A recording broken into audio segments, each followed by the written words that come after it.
Hello, friends. It is episode 75 of the Our Weekly Highlights podcast. Well, according to my math, that's 25 away from the big 100. I'll be here before we know it. My name is Eric, and as always, I'm very happy to be joined by my awesome co host, Michael Thomas. Mike, how are you doing today, my friend? Doing great, Eric. How are you? It's been a day, but this is always the highlight of my day.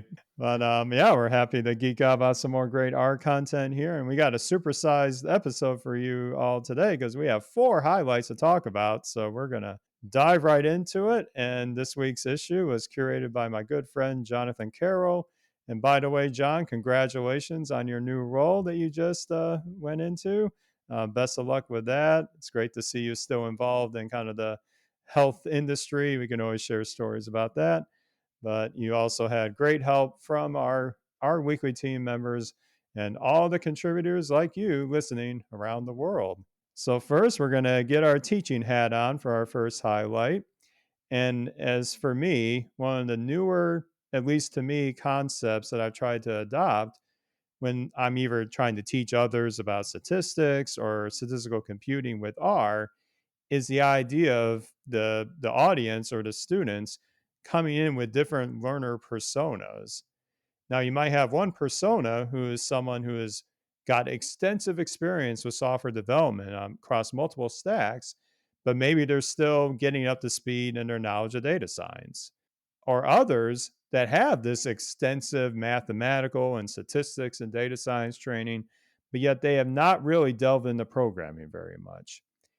Well, being able, at least I've seen this from others very successful in this space, being able to adapt your training materials and your overall methodology to these personas for your particular session is hugely important for a successful experience for the students and hopefully an easier way for them to retain the knowledge. Well, Albert Rapp, who's been no stranger to these highlights this year, he recently led a workshop on teaching R to economics students who had little to no prior experience with programming of any language. And Albert has documented on his latest blog post a handful of important lessons he learned from this experience. And I resonate with all of them, but I'll give my a mention to a few of them that especially resonate with me. And then I'd like to hear your perspective on this, Mike, as well. But one of these that I definitely thought about first is that the idea of having students not just having the code that you are teaching to them ready, already written for them, ready to run, but actually letting them develop the code themselves via exercises or whatnot. Because a lot of times, this is how many will say that they actually learn by doing and actually able to retain that more so than if somebody literally just gives that to them. I've heard similar things where someone's in a meeting or whatnot, if they write or type it out instead of just relying on somebody else's minutes afterwards, they actually have, in their mind the bigger takeaways from that discussion. And I think for coursework, it's very important to let the students feel like they are building something and actually having them practice the concept instead of just lecturing to them the whole time. I think exercises and hands-on experience is a big help there. And then the other one that came to mind is that, especially in regards to data science and programming with R and data science, getting started with visualizations is hugely important for that motivation. And in this case, Albert did it with ggplot2. And being able to have this concept where the students can directly see the impact of their code that they're developing with this new visual that's being produced by R, it's a great reinforcement of how just a little tweaks of the code can produce these amazing results. And Albert was also pleasantly surprised that his students were able to grasp the ggplot2 syntax in particular, especially for those that, again, did not have any real programming experience. ggplot2 does have its own way of doing things, right? With specifying aesthetics, specifying scales, but they were able to grasp it pretty well. So that's a kudos to Albert for his methods in teaching that. And then the last one that I am definitely thinking about, especially in light of what I'm about to do in July, is don't try to do too much. In other words, right size that curriculum to match the personas that you're trying to target with your training. And in this case, he actually had done trainings in the past for those that did have good knowledge of programming. And he was able to hammer through a lot of different concepts in those workshops. But here, he had to scale it back a little bit, but that didn't deter from the experience. In fact, I think it helped the students feel even more, motivated. And again, I'm just speculating here, but it probably gave them a better feeling of being reassured that they would have the capacity to follow through with the different topics and have something to achieve towards the end. And I know sometimes I'm the type that wants to have like everything prepared, to having like backup plans if things don't work. But sometimes just taking a step back, finding the most important parts and really nailing those is probably a great way to do effective training. There's obviously much more to the post, but what are your thoughts, Mike, on what Albert learned in his workshop teaching here? Well, I saw this one come across Twitter last week in a tweet thread that Albert put together. And I'm glad to see that he memorialized that thread into a nice blog post, both to provide us with a deeper dive and to memorialize it for when Twitter itself bursts into flames in the coming months. Uh, just kidding. But I totally agree with you. I don't do a ton of teaching. I know there's a great art instructor community out there. And I do find that when I do teach, doing less is one of the toughest things for me personally when teaching beginners. And it's something that Albert ran into as well.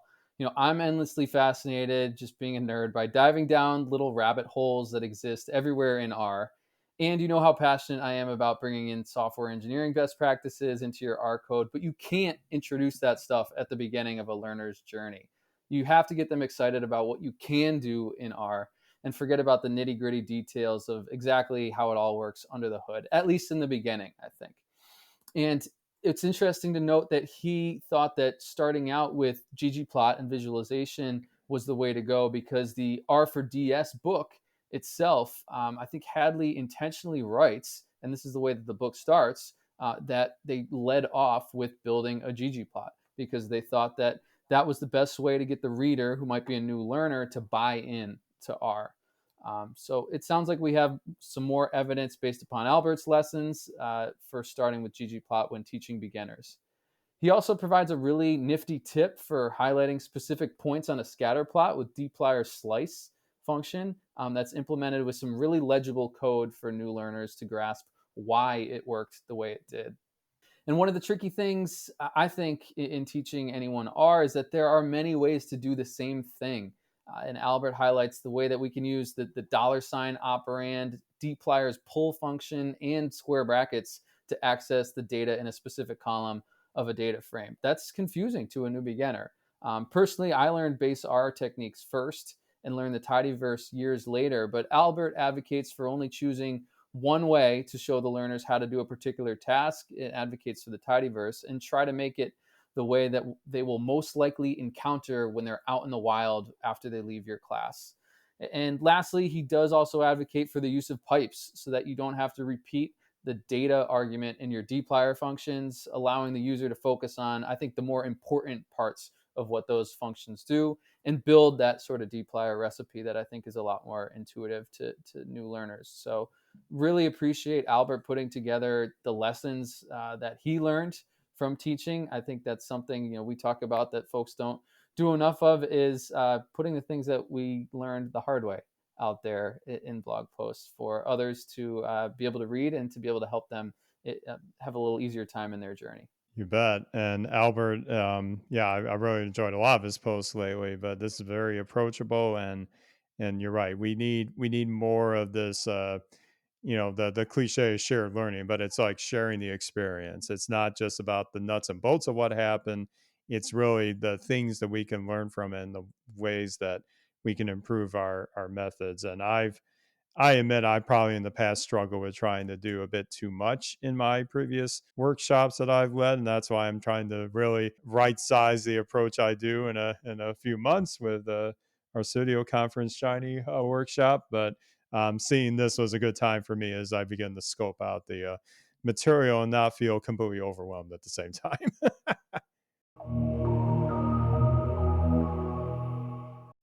All right. Well, speaking of feeling overwhelmed, I know I can feel overwhelmed sometimes when I get a new data analysis project and I'm getting a data file that I would ideally be able to trust that was created, you might say the right way, that there's been, good checks that have been made on the sanity of that file or the fields it's collecting, and I try to be optimistic about it, but I've had some major disasters of this years ago. Before we get to this highlight, I'll share a story where I was doing a lot of new biomarker analyses as part of my day job many years ago. And we got data from a vendor who assured us that the data coming in was generated from an instrument and then went through multiple peer reviews to make sure that it was good quality, that we could import this in whatever analysis package we were using and get out of our way. Nope, that doesn't happen. Many rows were simply nonsense in terms of their format. And the worst, they were often locked into horrific Excel spreadsheets. But even the cases where I got CSVs, they did not catch some little, sometimes a lot of errors in formatting, errors in values that we were not expecting, and not giving us like a nice data dictionary to troubleshoot from. So I quickly learned, and I've now gained a lot of respect for anyone that has to import messy data sets routinely, which leads to our next highlight coming to us from David Lucy, Director of Data and Research for Classical Charter Schools in New York, where he authors a blog post on the approaches he took to import a massive 7 gigabyte CSV data file in dealing with some pretty messy individual rows via some neat integrations with not only R, but the always reliable command line. Now, with large files like this, one of the leading packages in this space that we've been hearing about in other areas or highlights is the data.table package. In particular, one of its most well-known features is the fread function, which can import very large CSVs very efficiently.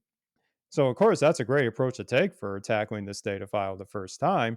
But David encounters some rather cryptic errors about byte size of character strings, which would definitely put me as a stop in my tracks if I'm trying to use that.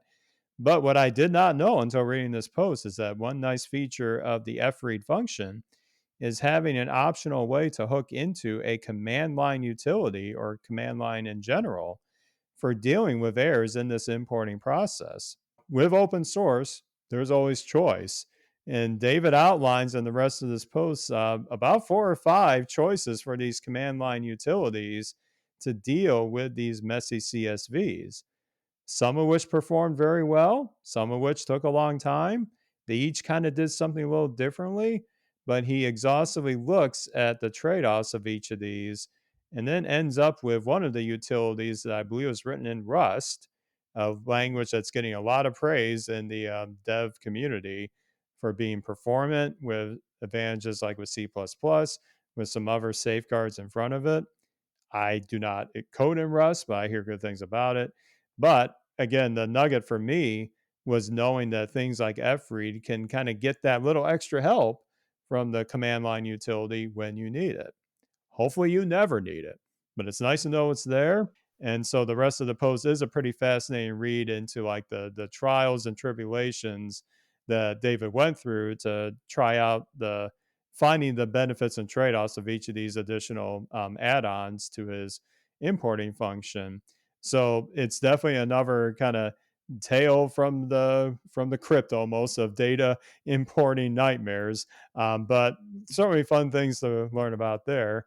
What did you glean from this post, Mike?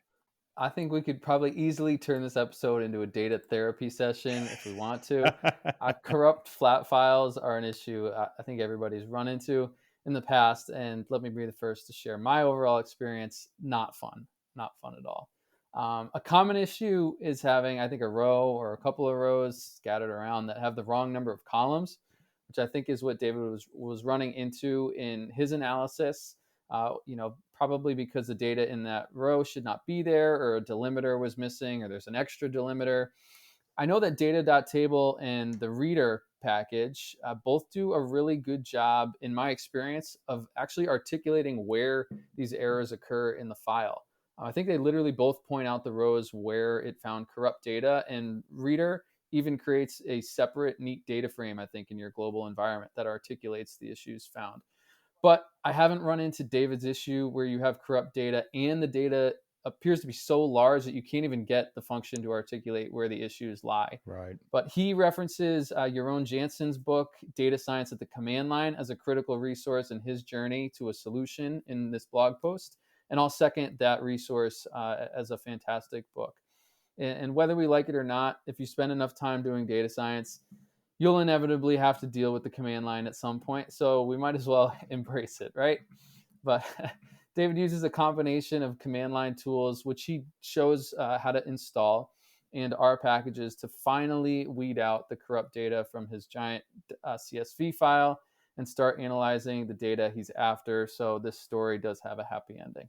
Yes, and sometimes it's very hard to get to that last step. There are approaches when our initial pass at it just simply will not pan out, but it also makes me appreciate even more when I'm able to get data that's machine generated. Now, sometimes it's not as easy to look at from like a plain eye perspective, but usually when that happens, you can avoid about 99% of the issues when humans or some kind of other manual mechanism is used to record these. Yes, we could spend an entire episode on more of our horror stories of importing these or dealing with customers that just dump this on us and then they expect us to be the magical wizards that fix everything. Give me an API to the database, not the flat file. Thank you. Yes, there's a certain team that I should tell that to. Ooh, did I say that out loud? Oh, okay. Anyway, Data therapy.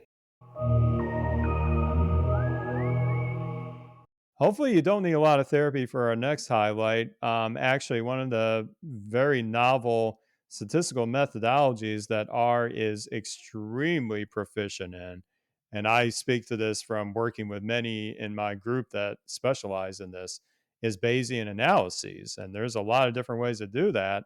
But Mike, why don't you take us through what you read about this highlight about Bayesian analyses made easy in R? Yeah, Olivier Jimenez, who's a senior scientist in a French research center for ecology, wrote this article, Bayesian Analyses Made Easy. I have been diving headfirst into Bayesian modeling lately. It's not my background, but I've been consuming as much content as I can to try to learn some more about it, including a fellow podcast I'll give a shout out to called Learning Bayesian Statistics, which I highly recommend for any Bayesians or wannabe Bayesians like myself out there. In fact, I just listened to an episode with the author of the R package, Paul Berkner, which is the package that gets highlighted in this blog post. So another one of my favorite resources for learning Bayes so far, if anybody cares about my journey, has been the phenomenal Bayes Rules book by Alicia Johnson, Miles Ott, and Mine Dochu, which is available both online and in print. So for those who do Bayesian analysis on a regular basis, you know that there are a few different R packages out there that each have their own strengths and weaknesses. For the most part, I think the main difference between these packages is how much quote unquote control you have over the models and the priors, for building more sophisticated models versus how much sort of gets abstracted away from the user for ease of use in building maybe less sophisticated models. One package that I think sort of sits right in the middle of having a pretty clean syntax but good control over your model specs is the BRMS package. Other alternatives include the RStan family of packages, which are an interface into the Stan probabilistic programming language, the R2JAGS package, which is an interface into the JAGS probabilistic programming language, and LME4. And these are the three different packages that Olivier uses in his blog post to do a fantastic job comparing and contrasting these packages by building the same Bayesian model using each of the three different packages and comparing the results, as well as highlighting the strengths and weaknesses of each package.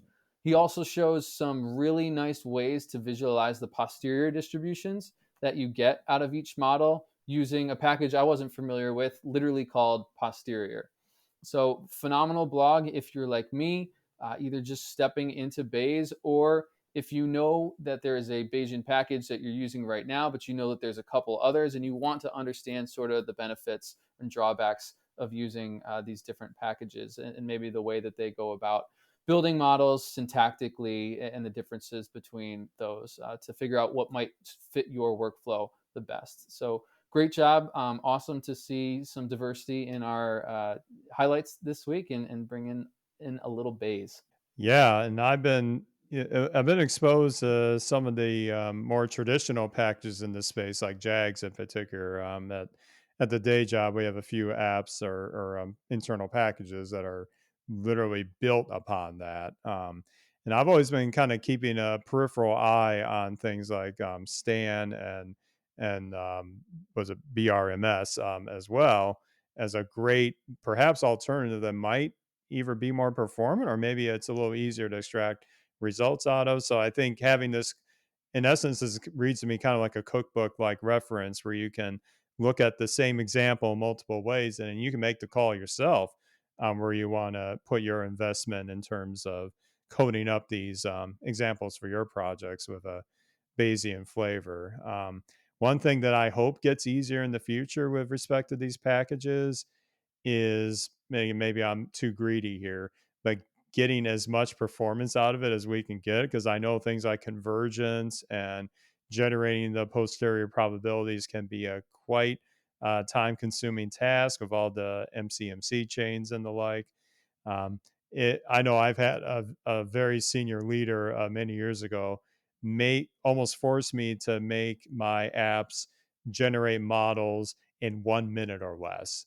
Now, I'm not sure if that's quite feasible with Bayesian framework. So I'm always kind of curious what's happening with the newer age of these packages that kind of eke out that performance so you can rapidly iterate, especially if you're getting questions from leadership on trade-offs and such. Yeah, I'm always a little leery about building models on the fly Yeah, within an app. Anyways, just because there's, so much hands-on in the code, right. in the weeds, things you have to be aware of if you're building a model in general in terms of diagnostics and things like that, and just edge cases in the data. So I'll talk to that senior leader, Eric, if you need me You're on my speed dial, Mike. to. And speaking of speed, if you want to speed up your insights into another concept that can definitely be a little, you might say, trippy for those that are new to R, the idea of non standard evaluation. Well, our last highlight for today will definitely give you some insights into how you might approach that. So, I have seen, a few different tutorials in the past about, leveraging what's called tidy evaluation in the R ecosystem. In particular, this has come from packages like rlang by RStudio and the like. Um, when you look at that syntax, if you don't have any previous exposure to meta programming or this and not standard evaluation paradigm, it's going to look really, really strange. Two exclamation points, three exclamation points. What the heck is going on here? Well, Lucas Groniger, who I believe is a data scientist, has written an approachable, straight to the point blog post on leveraging or his learning of how non-standard evaluation works in R with this kind of newer take on it with the Rlang utilities. And I think it's a nice companion to what you might say are the more standard references in this space, like the chapters in Advanced R or the references that Rlang itself provides in the vignette. It's kind of a nice way to show from a data exploration perspective where the benefits of using things like quasi quotation and how dplyr is magically able to find that particular variable you want to subset or filter upon. It's one of those things where, again, if you're new to it, you're probably gonna have to read it through a couple times. And I would say ideally, like we talked about in the very first highlight, practice with it. Once you practice with it, it starts to seep in, slowly but surely. I will never say I'm a master at this yet, but I at least think that Lucas's blog post here is a good approachable way So I gotta get started and give you kind of nice lead ins to those other references that go really heavy into the nuts and bolts on this. What do you think about non-standard evaluation, Mike? Is it trippy for you too? Always tricky, and it's something that I always need the documentation on one screen for while I write my R code on the other screen. I have read the programming vignette. It's the vignette is called programming, literally, from dplyr more times than I'm willing to admit. And if you're starting to get into non-standard evaluation, that might be a great place to start as well. That vignette. I know that this is a maturing ecosystem as well, and the way that you may have done non-standard evaluation a couple years ago is likely being slowly deprecated in favor of some new tidy evaluation syntax options. Most recently, I think we were given the double curly braces for tidy selection of variable names, which I guess has been coined as the double stash, which probably replaces a lot of the workflows where you first need to in quote or convert a function input into a symbol Hmm. and then use the double exclamation bang bang operand to evaluate the symbol. One thing that I learned from Lucas's post was that you can use a single element like double curly braces with vars in it inside the double stash to, for example, select multiple column names with just a single function argument.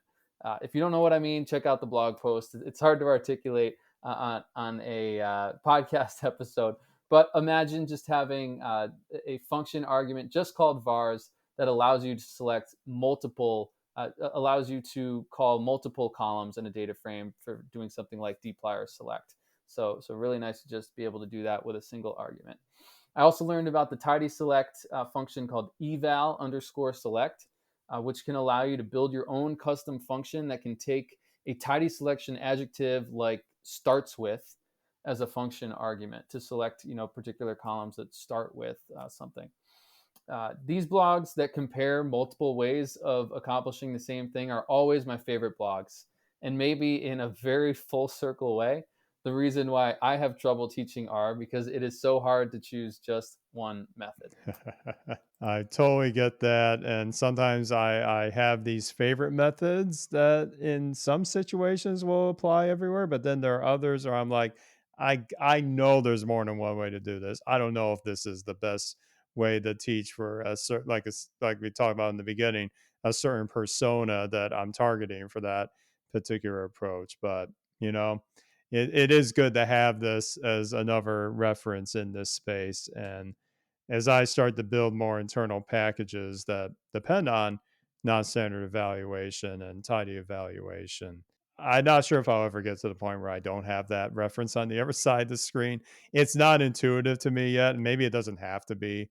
If I don't use it every day, then why force it? Certainly, it makes me think back to some of the old code I used to do that did the old eval parse text equal paradigm from my very, very early days of R, and remembering how painful it was to debug when that thing didn't go right.